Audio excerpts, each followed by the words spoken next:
كنت مولعه الفرن بسوي فطير، فتليفوني رن. رديت على التليفون لقيت ايه، واحده بترن عليا، رديت عليها الو، جت قايله لي ايه، انت ام عمر معايا؟ قلت لها ايوه. ام عمر بنفسها؟ قلت لها ام عمر بنفسها. سلمت عليا وكده وقالت لي ايه، بالله عليك يا ام عمر طبعا ما تنسوش ان انا حاطه في الفرن فطيره ومولعه الفرن، يعني الموضوع عاوز تركيز وان الواحد ياخد باله من شغله، فتليفون بقى، انا حاطه التليفون جنبي للشغل. فقالت لي بالله عليك يا ام عمر انا عايزه مساعده. فرديت عليها وقلت لها والله يا حبيبتي انا ما عندي الامكانيه دي، انا بشتغل وببيع وبشتري والكلام ده كله، وانا فعلا ما عنديش الامكانيه دي.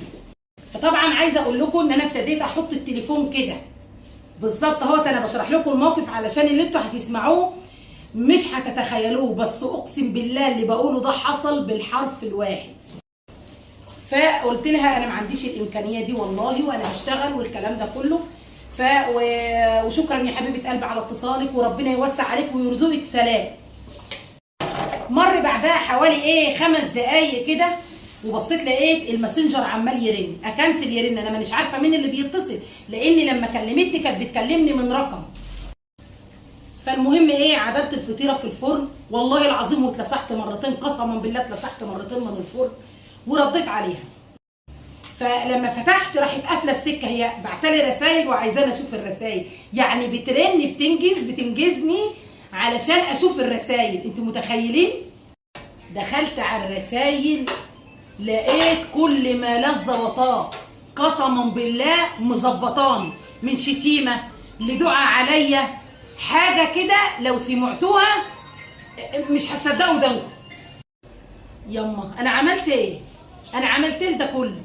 هي بقى اللي بتشتم دي هي اللي كانت بتكلمني في التليفون وطالبه مساعده. طب انا ما معيش اديك، انا واحده بشتغل وطلع عيني وبصحى من فجر ربنا وانام في نصاص الليالي.